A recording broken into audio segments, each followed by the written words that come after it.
Unlike fractions की बात कर रहे थे हम। तो इसके अंदर क्या है, unlike fractions are those fractions that are dissimilar, they have different denominators. उनके डिनोमिनेटर्स जो हैं वो डिफरेंट होते हैं। फॉर एग्जांपल 1/2 है, यहाँ पे 2/3 है, यहाँ पे 5/9 आ गया, कुछ भी आ जाए, राइट। लेकिन ये बात याद रखो कि ये भी एक प्रॉपर फ्रैक्शन है, ये भी एक प्रॉपर फ्रैक्शन है, ये भी एक प्रॉपर फ्रैक्शन है और ये भी प्रॉपर फ्रैक्शन है। तो ऐसी फ्रैक्शंस जिसमें डिनोमिनेटर्स सेम होंगे उसको लाइक फ्रैक्शंस कहेंगे। ऐसी फ्रैक्शंस जिसमें डिनोमिनेटर्स डिफरेंट होंगे उनको अनलाइक या डिसलाइक फ्रैक्शंस कहेंगे, राइट, डिसिमिलर फ्रैक्शंस। यहाँ तक कोई यस। प्रॉब्लम है तो मुझे बताओ। नो। नेक्स्ट आपके पास आ जाता है जी इक्विवेलेंट फ्रैक्शंस। अब इक्विवेलेंट फ्रैक्शंस क्या होता है, ये बड़ा इंपॉर्टेंट कॉन्सेप्ट है। Are fractions that are represents the same value of proportion, जिसकी रेशो जो है वो सेम होती है, जिसकी प्रोपोर्शन सेम होती है, even though they have different numerators on top number and denominators bottom number. in other words, two fractions are equivalent if they simplified or converted they equals the same fractions. For example, एक आपके पास fraction लिखी हुई है 1/2, दूसरी आपके पास fraction लिखी हुई है 2/4, तीसरी आपके पास फ्रैक्शन लिखी हुई है 3/6, चौथी आपके पास फ्रैक्शन लिखी हुई है 4/8। तो ये सारी फ्रैक्शंस को जब आप सिंप्लीफाई करोगे, 2 1 2 2 2 4, इसका आंसर भी 1/2 आ रहा है। 3 1 2 3 2 6, इसका भी आंसर 1/2 आ रहा है। 4 1 4 4 2 8। अब ऐसी सारी की सारी फ्रैक्शंस जिसका आंसर जो है वो सेम आ रहा होगा उनको हम जो है वो इक्विवेलेंट फ्रैक्शंस कहेंगे। अंडरस्टैंड? जैसे 1/2 is equivalent to yes. 2/4 and this is also equivalent to 3/6। These are called equivalent fractions. Understand? Yes. समझ आ गई इसकी? Yes. Okay. All these fractions represents the same value which is 1/2. So the seventh one is that unit fraction. तो unit fraction क्या होती है?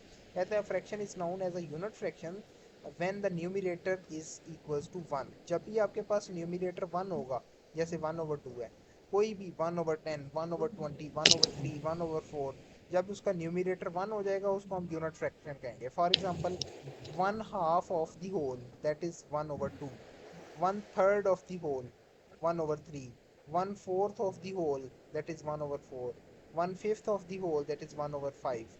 अगर मैं 1/10 लिखूंगा तो 1/10 of the whole, that is 1/10।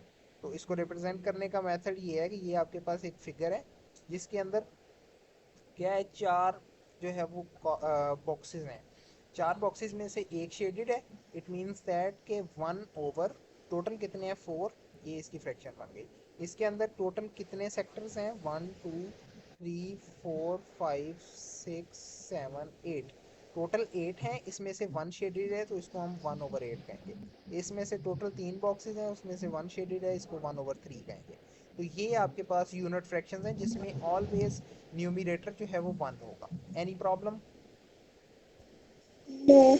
वो जो था जिसमें डिनोमिनेटर सेम होता था उसको हम उसको क्या कहते थे? लाइक, लाइक जिनमें डिनोमिनेटर सेम होता था उनको लाइक फ्रैक्शंस, जिसमें डिनोमिनेटर सेम नहीं होता था उनको हम जो है वो डिसलाइक फ्रैक्शन, मतलब वो अकॉर्डिंग टू द डिनोमिनेटर हम उसको कैटेगराइज करते थे, राइट। यस। अंडरस्टैंड? जी। ओके। उसके बाद applications of concept of this example, इसको हम जो है वो स्किप करते हैं, ये आपके अकॉर्डिंग नहीं है। तो उसके बाद इक्विवेलेंट फ्रैक्शन ये अभी हमने किया है, ठीक है। तो उसके बाद अगर आप देखो तो ये आपके पास फ्रैक्शंस, इसके अंदर प्रॉपर फ्रैक्शंस भी कवर हो गया, इम्प्रॉपर फ्रैक्शंस भी कवर हो गया, आपका मिक्स्ड फ्रैक्शंस, मिक्स नंबर्स जो है वो भी कवर हो गया। अब जो मेन है वो है आपके पास डेसिमल और परसेंटेजेस, राइट। तो इसके लिए हम जो है वो सबसे पहले जो है वो कुछ इसकी बेसिक्स स्टार्ट करेंगे, that is rules for operations on fractions. तो फ्रैक्शंस के अंदर जब हम कोई भी ऑपरेशंस अप्लाई करते हैं तो उसके रूल्स क्या हैं। Let us now establish some basic rules necessary for operations on fractions. First one is addition and subtraction of the fractions are possible with a common denominator. तो जब आपका डिनोमिनेटर कॉमन होगा तब हम जो है वो फ्रैक्शंस की एडिशन भी कर सकते हैं और सब्ट्रैक्शन भी कर सकते हैं. इसी तरह से रूल टू क्या है, when we multiply two fractions then the numerator are multiplied together as well as the denominator are multiplied together. ये आपका दूसरा रूल है कि जब भी आपकी जो दो फ्रैक्शंस को मल्टीप्लाई करेंगे तो दोनों फ्रैक्शंस के जो न्यूमरेटर्स हैं वो आपस में मल्टीप्लाई हो जाएंगे, दोनों फ्रैक्शंस के जो डिनोमिनेटर्स हैं वो आपस में मल्टीप्लाई हो जाएंगे. देन थर्ड रूल है, कहता है when we divide a fraction by another fraction we have to find the reciprocal of the second fraction and then use the rule. तो जब आपने दो फ्रैक्शंस को डिवाइड करना है तो सेकंड वन फ्रैक्शन का आपने सबसे पहले क्या लेना है, उसका रेसिप्रोकल फाइंड करना है. देन आप जो है वो फिर से वो कन्वर्ट हो जाएगा डिवीजन मल्टीप्लिकेशन फॉर्म में. देन आप क्या करोगे, न्यूमरेटर को न्यूमरेटर से मल्टीप्लाई करोगे, डिनोमिनेटर को डिनोमिनेटर से. मतलब ये कि रूल थ्री के अंदर आप सबसे पहले सेकंड टर्म को जो है वो, लेट्स सपोज आपके पास है 1/7 डिवाइडेड बाय 3/2. तो इसको कन्वर्ट कैसे करेंगे, पहले तो इसकी रेसिप्रोकल लेंगे, इट विल बिकम्स 1/7. अब ये जब रेसिप्रोकल लेंगे ये मल्टीप्लिकेशन में कन्वर्ट हो जाएगा, दैट विल बिकम्स 2/3. तो फिर न्यूमिनेटर को आपस में मल्टीप्लाई कर देंगे और डिनोमिनेटर को आपस में मल्टीप्लाई कर देंगे, that will becomes 2 multiply bye 1/7 multiply by 3. तो ये आपके पास बन जाएगा 2/21, राइट. तो ये आपके पास सिंप्लीफाई हो जाएगा.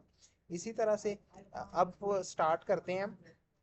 तो डिनोमिनेटर सेम होने का मतलब ये है कि हमने पीछे एक ब्रांच पढ़ी थी जिसके अंदर डिनोमिनेटर सेम होते हैं, उसको हम क्या कहते हैं, उसको हम कहते हैं लाइक फ्रैक्शंस, राइट.